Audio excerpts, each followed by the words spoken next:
이렇게 경기 도중 무릎 부상을 입은 안세영은 눈에 띄게 몸이 느려졌고 천이페이의 움직임을 전혀 따라가지 못했죠. 그렇게 그녀의 무릎은 완전히 망가져버렸죠. 느려졌어요. 네.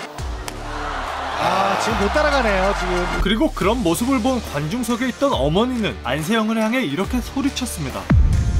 이렇게 멈춰도 된다고, 그만해도 된다고. 그럼에도 안세영은 절대 포기하지 않았습니다. 진짜 힘들었었어요. 그래도 포기하지 않으니까 되더라고요. 겨우 20대 초반 어린 안세영은 어떻게 이렇게 강력한 멘탈을 가진 세계 최고의 배드민턴 선수가 될 수 있었을까요? 그녀의 삶을 살펴보면 그 답을 알 수 있습니다. 2002년 전라도 광주에서 한 아이가 태어납니다. 그녀의 이름은 안세영. 그녀는 심상치 않은 운동선수의 피를 물려받았는데요. 바로 그의 아버지가 헤비급 복싱 국가대표 선수 출신이었기 때문입니다.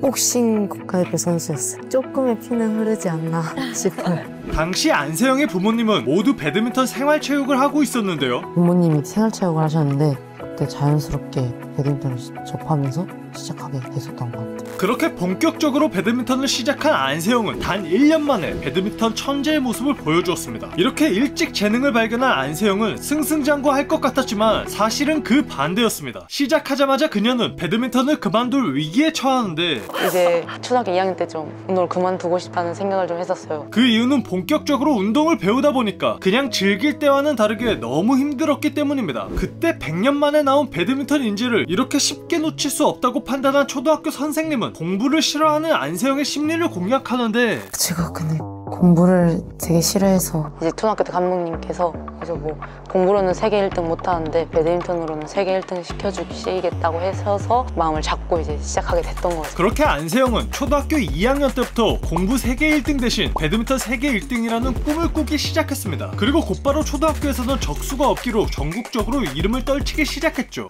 그런데 안세영이 또 한 가지 싫어하는 게 있다고 하는데요. 바로 97.6%의 확률로 지금 이 영상을 보고 계시는 분들께서 아직 구독을 하지 않았다는 사실입니다. 이렇게 귀여운 안세영 선수를 봐서라도 구독, 좋아요 부탁드립니다. 여기까지만 보면 안세영을 그냥 타고난 배드민턴 천재라고만 보기 쉽습니다. 하지만 사실 그녀는 타고난 노력의 천재에 더 가까웠죠. 안세영은 학창시절 운동을 할 때 휴식 시간까지 반납을 하며 운동을 할 정도로 그 누구보다 노력했습니다. 저희 학교에서 운동할 때 유일하게 휴식 시간에 앉아있지 않는 선수였어요. 절대 쉬지 않는 안세영을 본 선생님은 쉬는 것도 운동의 일부다 라며 안세영을 쉬게 하려고 했는데요. 그러자 그녀의 반응은, 선생님, 저는요 쉬는 것도 운동이다 이런 말 싫어요. 그런 말 해주는 게 싫은 거예요. 왜? 지는 지금 이미 마음을 먹었단 말이죠. 해야 될 게 있는데. 안세영의 이런 독한 노력은 그녀의 부모님조차 내 딸이지만 정말 지독하다 라고 말할 정도였죠. 그래도 저는 노력한 선수라고 생각하거든요. 노력 없이는 뭔가를 만들기가 되게 어렵다고 생각해서. 이렇게 타고난 재능에 지독한 노력이 더해진 안세영은 2017년 불과 15살 중학교 3학년 신분으로 배드민턴 국가대표 선발전에 출전하게 되는데요. 배드민턴계에서는 중학생이 국가대표 선발전에 출전한다는 것 자체가 큰 충격이었습니다. 왜냐하면 배드민턴은 체조나 피겨스케이팅 같이 어린 선수가 두각을 나타내는 종목이 아닌 어느 정도 성인이 되고 몸이 완성되어야 더 잘해지는 종목이기 때문이죠. 그런 상황이니만큼 안세영 또한 배우고 경험을 쌓는다는 마음으로 욕심 없이 경기에 나섰는데, 우리나라 여자 배드민턴계에 대형 신인이 나타났습니다. 중학생 안세영은 국가대표 선발전에서 무려 고등학생, 대학생, 대표팀 현역 선수들을 7전 전승으로 꺾고 추천이 아닌 오직 자신의 능력으로 국가대표가 된 최초의 선수가 되었습니다. 여기서 잠깐, 그럼 100년 만에 나온 천재소녀 안세영의 배드민턴 장점은 과연 무엇일까요? 하나는 그녀의 체력입니다. 제가 자신 있는 건 체력밖에 없어가지고. 그녀는 매일 하루도 빠짐없이 모래사장에 발을 파먹고 셔틀콕을 받아내며 허리에 끈을 매달아 라켓을 휘두릅니다. 이렇게 모래 위에서 빠른 움직임을 내는 것은 엄청나게 힘든 일인데요. 하지만 이런 혹독한 체력 훈련은 안세영을 절대 지치지 않게 만들었습니다. 또 다른 하나는 그녀의 수비력인데요. 강철 체력을 바탕으로 그녀는 넓은 수비 범위를 가지고 있었는데요. 특히 그녀의 몸을 날리는 다이빙 수비는 해외 해설진들의 감탄을 쏟아내기 일쑤였죠. Unbelievable. How did she do that? 마지막 하나는 그녀의 대각 스매싱입니다. 대각 반 스매싱이 게임 때 잘 들어가더라고요. 그래서 그게 제 주특기지 않나. 근데 이거 말해도 돼요, 제 주특기. 웃긴데. 대각 스매싱은 상대의 백핸드 쪽으로 공을 깊게 주고 대각 반 스매싱으로 강하게 마무리하는 기술입니다. 상대를 한쪽으로 몰아넣고 반대로 빠르게 꽂기 때문에 안세영의 대각 스매싱은 알아도 못 막는데요. 특히나 그녀의 스매싱 코스는 예술이라 상대 선수는 웬만하면 반응조차 하기 어려운 수준이라고 합니다. 역시 라시의 분석력이라고 말하려던 찰나에 안세영은 저의 강점과 약점은 많은 분들이 저의 대각 스매싱, 체력, 수비 이런 걸 말씀해 주시는데 네 맞잖아요. 저는 저의 강점이 헤어핀이라고 생각하거든요. 헤어핀은 셔틀콕을 상대방 네트 가까운 지점에 아주 낮고 빠르게 떨어뜨리는 네트 플레이 기술입니다. 실제로 안세영은 이 헤어핀 기술을 자주 사용했는데요. 상대를 네트 앞쪽으로 끌어내려 상대를 더 많이 뛰게 만들었고 높게 받아칠 수 없게 만들어 공격을 사전 차단하기도 했으며 헤어핀으로 빌드업을 한 뒤 빈 후방을 향해 대각 스매싱을 날렸습니다. 이러한 엄청난 장점들과 어린 나이로 많은 사람들의 기대를 받으며 급성장하던 안세영은 갑자기 큰 벽을 만나게 되는데 안세영은 2018년 아시안게임 첫 경기에 천이페이를 만나 탈락하게 됩니다. 좀 많이 아쉽기도 하고 아직 기회는 많으니까 더 열심히 해서. 그리고 2020년 도쿄올림픽 8강에서 또 한 번 천이페이를 만나게 되는데요. 그때 그녀는 몸을 던지고 쓰러지고 발목을 접질러도 오뚜기처럼 다시 일어났습니다. 하지만 결국 패배했죠. 무릎이 아프지 않았냐는 질문에 그녀는 이렇게 말했습니다. 다 괜찮아요. 근데 다 괜찮은데 제 실력이 좀 아픈 것 같네요. 안세영은 천이페이만 만나면 항상 큰 벽에 막힌 것처럼 패배하였고 7전 7패 전패를 당했습니다. 천이페이 선수한테 제가 7패까지 해봤어요. 한 번도 못 이길 선수라고 생각했죠. 그럼에도 안세영은 세계 1위라는 자신의 꿈을 절대 포기하지 않았습니다. 그때부터 그녀는 하루도 안 쉬고 훈련을 해야겠다고 다짐하고 매일매일 훈련을 하기 시작했죠. 내가 국가대표로서 이게 진짜 이렇게 해도 되나?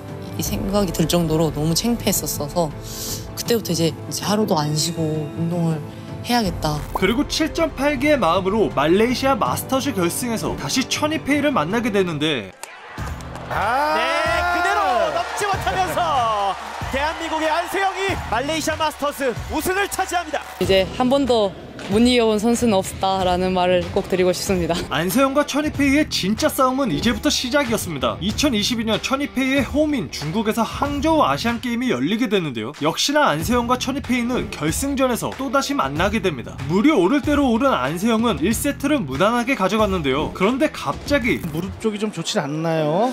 약간 조금 수비를 하면서 무릎 좀 부딪힌 것 같거든요. 예. 해설위원의 얘기대로 이제 테이핑을 하고 있습니다. 그렇게 경기 도중 무릎 부상을 입은 안세영은 2세트에서 힘든 모습을 보였습니다. 눈에 띄게 몸이 느려졌고 천이페이의 움직임을 전혀 따라가지 못했죠. 그리고 무엇보다 무너진 무릎에 엄청난 고통을 참고 뛰어야만 했습니다. 그렇게 그녀의 무릎은 완전히 망가져버렸죠. 느려졌어요. 네. 지금 못 따라가네요 지금. 자 그러나 투혼을 보여주고 있습니다. 테이핑을 해주는 것 같고요. 뭐 더 이상의 치료는 없어요. 테이핑밖에 좀 받을 게 없습니다. 그리고 그런 모습을 본 관중석에 있던 어머니는 안세영을 향해 이렇게 소리쳤습니다.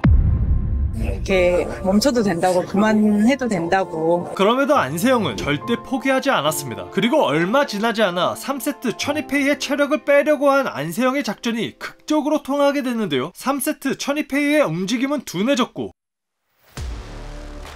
네, 안세영 걸렸습니다. 경기 끝났습니다. 안세영 The best female singles player in Asia, Asian Games champion. 그렇게 안세영은 29년 만에 아시안게임 금메달을 획득했고 대한민국 여자 단식 최초로 세계선수권대회 우승을 했습니다. 진짜 힘들었었어요. 그래도 포기하지 않으니까 되더라고요. 그리고 이제 그녀는 그랜드슬램의 마지막 퍼즐을 위한 2024 파리올림픽 금메달을 목표로 하고 있습니다. 모든 선수들의 꿈이 아시안게임, 올림픽, 세계선수권 이렇게 우승하는 게 너무 꿈이잖아요. 하루하루 최선을 다하다 보면은 제가 목표를 이룰 수 있지 않을까 라고 생각하고 있어요. 안세영은 배드민턴을 시작한 초등학교 1학년 때부터 훈련 일지를 썼는데요. 거기엔 그날 훈련 내용과 반성할 점, 개선 포인트들을 적는다고 합니다. 그리고 훈련 일지의 마지막에는 항상 그녀가 가슴속에 새겨둔 한 단어가 적혀 있었습니다. 제가 빛날 거라는 생각도 많이 하고 또 빛난다는 그 단어를 되게 좋아해가지고 빛날 수 있어, 나는 뭐 빛날 거야, 이런 말을 자주 쓰는 것 같아요. 빛날 거라는 생각을 좀 많이 하게 되는 것 같아요. 저는 빛날 거라는 생각만 많이 하고 있는 것 같아요. 2024 파리올림픽에서 가장 멋지게 빛날 안세영 선수를 라씨가 응원합니다. 지금까지 대한민국 최고의 배드민턴 선수 안세영에 대해서 알아보았습니다.